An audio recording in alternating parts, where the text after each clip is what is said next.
کوئی حرج نہیں، کیونکہ اللہ کے رسول صلی اللہ علیہ وسلم نے اس موقع پر ایسے لوگوں سے جن کی ترتیب بدل گئی تھی یہی فرمایا تھا کہ افعل ولا حرج، یعنی کرتے جاؤ کوئی حرج نہیں۔ 10 ذی الحجہ یعنی عید الاضحیٰ کا دن۔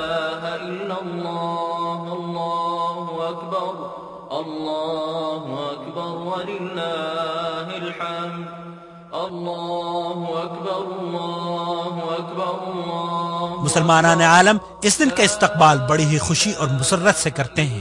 اس دن یعنی 10 ذی الحجہ کو پوری دنیا کے مسلمان، خاص طور پر حجاج کرام، اپنے جانوروں کی قربانی کے نذرانے بارگاہ الہی میں بطور شکرانہ اور سنت ابراہیمی پر عمل کرتے ہوئے پیش کرتے ہیں۔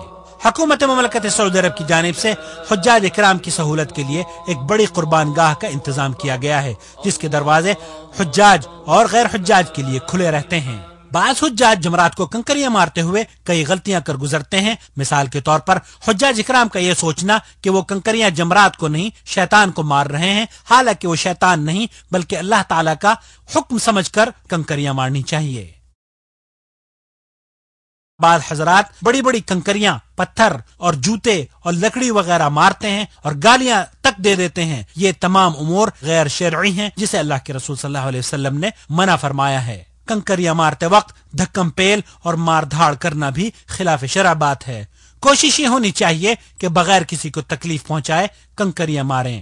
واضح رہے کہ جمرات کو کنکریاں لگنا ضروری نہیں، بلکہ اگر حوض میں بھی کنکری گر جائے تو شمار ہوں گی۔ بعض لوگوں کی کنکریوں کا نشانہ صرف حجاج ہی بنتے ہیں، یہ صحیح نہیں ہے۔ بیک مشت یعنی ایک مرتبہ ہی ساری کنکریاں مار دینا بھی صحیح نہیں ہے۔ سنت یہ ہے کہ کنکریاں ایک ایک کر کے ماری جائیں اور ہر کنکری کے ساتھ تکبیر کہی جائے۔ اور جب جمرہ عقبہ کو کنکریاں مار لی جائیں اور بال کٹوا لیے جائیں تو اب حاجی پر عورتوں کے سوا ہر دوسری اشیاء حلال ہو گئیں۔ اب حاجی سلے ہوئے کپڑے پہن سکتا ہے۔ اس کے بعد حاجی کو طواف افادہ کرنے کے لیے مکہ مکرمہ چلے جانا چاہیے۔ طواف افادہ حج کا رکن ہے، لہذا باوضو ہو کر طواف کرے، اور اس کے بعد اگر حاجی نے صرف حج کا احرام باندھا تھا یا حج قران کا اور پہلے طواف قدوم کے بعد صفا مروہ کی سعی کر چکا ہے تو وہی اس کے لیے کافی ہے، اور اگر متمتع ہے تو اسی طرح سے سعی کرے جیسے کہ پہلے بیان ہو چکا ہے۔ سعی سے فارغ ہونے کے بعد اب حاجی کا احرام پورے طور پر ختم ہو چکا ہے، اور جو کام احرام کی وجہ سے ناجائز تھے اب سب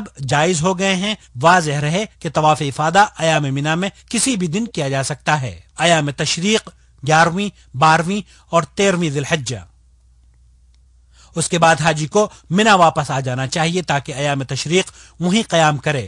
اب جو شخص 2 راتیں گزار کر واپس آنا چاہے اس کے لیے اللہ تعالیٰ نے اجازت عطا فرمائی ہے۔ وَاذْكُرُوا اللَّهَ فِي أَيَّامٍ مَّعْدُودَاتٍ فَمَن تَعَجَّلَ فِي يَوْمَيْنِ فَلَا إِثْمَ عَلَيْهِ ومن تأخر فلا إثم عليه لمن اتقى واتقوا الله واعلموا أنكم إليه تحشرون۔ اور حجاج کرام پر ایام تشریق میں واجب ہے کہ سورج ڈھلنے کے بعد یعنی زوال کے بعد پہلے چھوٹے جمرے کو 7 کنکریاں مارے اور پھر جمرہ درمیانی کو بھی 7 کنکریاں مارے اور ہر کنکر پر اللہ اکبر کہتا رہے۔ اور سنت یہ ہے کہ چھوٹے جمرے کو کنکریاں مارنے کے بعد دعا مانگی جائے، اور اسی طرح درمیانی جمرے کو بھی کنکریاں مارنے کے بعد قبلہ رخ ہو کر دعا کرنی چاہیے۔ البتہ جمرہ عقبہ جو آخری ہے اس کو کنکریاں مارنے کے بعد دعا کے لیے نہ کھڑا ہوا جائے، اس لیے کہ اللہ کے رسول صلی اللہ علیہ وسلم نے اس کے پاس دعا نہیں کی تھی۔ دوسرے دن بھی زوال سورج کے بعد حجاج کے لیے ضروری ہے کہ تینوں جمرات کو اسی طرح کنکریاں مارے، اور اگر جلدی ہو تو غروب آفتاب سے پہلے مکہ کے لیے نکل جائے۔ اگر جلدی نہیں تو رات مینا میں گزارے اور تیسرے دن زوال آفتاب کے بعد تینوں جمرات کو کنکریاں مارے اور پھر مکہ مکرمہ کے لیے نکل جائے، اور جب گھر واپس لوٹنے کا ارادہ کرے تو طواف وداع کرے۔ طواف وداع۔ حجاج کرام، ایک بار پھر آپ کا قافلہ مکہ المکرمہ میں حج کے احکامات کو پورا کرتا ہوا لوٹ آیا ہے۔ یہاں آپ کو بیت اللہ کو چھوڑ کر جانے سے پہلے طواف وداع کرنا ہے۔ رسول اکرم صلی اللہ علیہ وسلم کا فرمان ہے کہ کوئی شخص بھی اس وقت تک مکہ چھوڑ کر اپنے وطن نہ جائے جب تک کہ وہ بیت اللہ کا طواف نہ کر لے۔ رواہ مسلم۔ امتثالا لأمره صلى الله عليه وسلم الذي قال لا ينفرن أحدكم حتى يكون آخر عهده بالبيت. لیکن حائضہ اور نفاس والی عورت کے لیے رخصت ہے. واضح ہے کہ طواف وداع کے بعد پچھلے قدموں باہر آنا قطعاً جائز نہیں. اس کے ساتھ ہی حج مکمل ہو گیا، فللہ الحمد. اب آپ مدینہ طیبہ جانا چاہیں تو ضرور جائیں، لیکن واضح ہے کہ حج کے احکام میں اس کا کوئی دخل نہیں. مدینہ الرسول صلی اللہ علیہ وسلم میں مسجد نبوی کی زیارت کے احکام.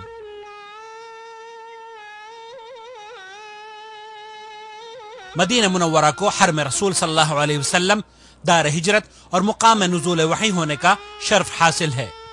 مسجد نبوی کی زیارت کرنا سنت عمل ہے. دنیا میں صرف 3 ایسی بابرکت جگہیں ہیں جن کی طرف سفر کرنا مشروع ہے: بیت اللہ الحرام، مسجد نبوی اور بیت المقدس، کیونکہ اللہ کے رسول صلی اللہ علیہ وسلم نے فرمایا ہے کہ صرف 3 مساجد کی طرف ثواب کی نیت سے رخت سفر باندھا جا سکتا ہے: ایک مسجد حرام کی طرف، دوسرے مسجد نبوی کی طرف اور تیسرے مسجد اقصی کی طرف.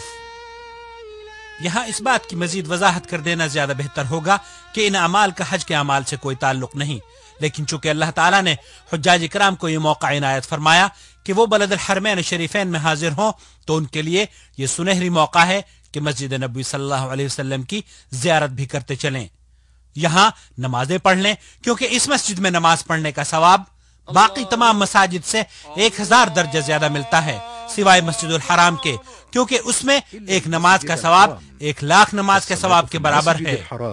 ب100,000 صلاة ثم ليسلم على رسول الله صلى الله عليه وسلم. اور جب آپ مسجد نبوی میں تشریف لائیں تو داخل ہوتے وقت دائیں پیر پہلے داخل کریں اور یہ دعا پڑھیں جو کہ دوسری مساجد کے داخلے کے وقت بھی پڑھی جاتی ہے: اعوذ باللہ العظیم وبوجہہ الکریم وسلطانہ القدیم من الشیطان الرجیم، بسم اللہ والصلاة والسلام علی رسول اللہ، اللہم افتح لی ابواب رحمتک. مسجد نبوی میں داخل ہونے کے بعد تحیت المسجد کی 2 رکعتیں پڑھنا سنت ہے، کیونکہ اللہ کے رسول صلی اللہ علیہ وسلم نے فرمایا ہے کہ جب تم میں سے کوئی شخص مسجد میں داخل ہو تو اس وقت تک نہ بیٹھے جب تک 2 رکعتیں نہ پڑھ لے.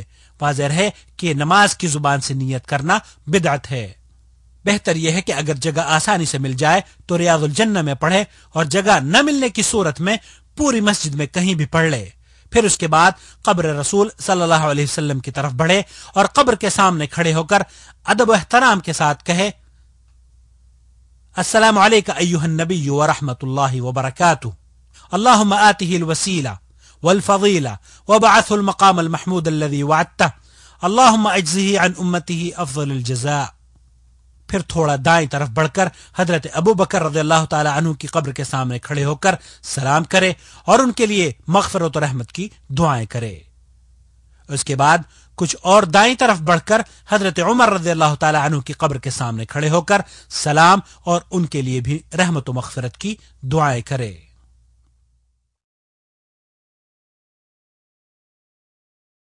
بعض لوگوں کو دیکھا گیا ہے کہ زیارت قبر رسول صلی اللہ علیہ وسلم کے وقت دیواروں اور لوہے کی سلاخوں پر ہاتھ پھیرتے ہیں، کھڑکیوں میں برکت حاصل کرنے کے لیے دھاگے وغیرہ باندھتے ہیں اور دعا کے وقت قبلے کی بجائے قبر کی طرف رخ کرتے ہیں. یہ تمام اعمال جائز نہیں، خرافات ہیں. صحیح بات یہ ہے کہ آدمی دعا کے وقت قبلہ رخ کھڑا ہو.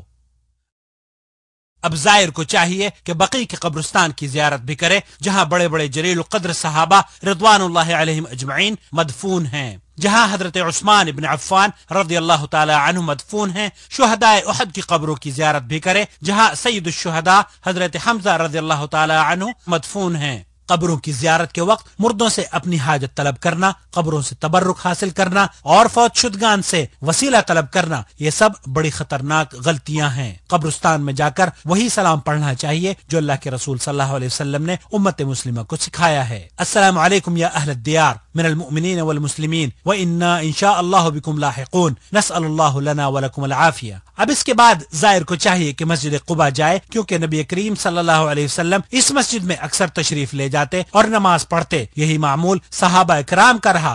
زائرین کرام باقی جتنی زیارتیں مدینہ منورہ میں بنائی ہوئی ہیں، مثلا 7 مساجد وغیرہ ان کا شریعت میں کوئی ثبوت نہیں، لہذا بلا وجہ ادھر ادھر گھومنے سے بچ کر ان اعمال کو اختیار کرنا زیادہ بہتر ہوگا جن کا شریعت میں ثبوت موجود ہے۔ واضح ہے کہ 40 نمازوں کی ادائیگی کا ثبوت بھی قرآن و سنت میں نہیں ملتا۔ اخیر میں فضیلت شیخ محمد بن صالح العثیمین رحمۃ اللہ علیہ فرماتے ہیں کہ حاجی کو اپنے وطن لوٹ کر گناہوں کی طرف نہیں لوٹنا چاہیے، اور جب جب معصیت اور گناہ کی طرف دل مائل ہو تو اسے چاہیے کہ اپنے حج کے ایام کی یاد کو تازہ کر لے۔ ایسا کرنے سے اس کی یہ سنہری یادیں انشاءاللہ تعالی اسے معصیت اور گناہوں سے دور رہنے میں معاون و مددگار ثابت ہوں گی۔ اللہ تعالیٰ سے دعا ہے کہ آپ کے حج کو حج مبرور بنا دے، قابل قدر سعی و محنت اور معاف کیا ہوا گناہ بنا دے۔ اپنے بھائی محمد عاقل کو اجازت دیجیے۔ اس کی پروڈکشن سید محمد عبد الکریم اور زیر نگرانی الاستاذ علی موسیٰ کے تعاون سے عمل میں آئی ہے۔ والسلام علیکم ورحمۃ اللہ وبرکاتہ۔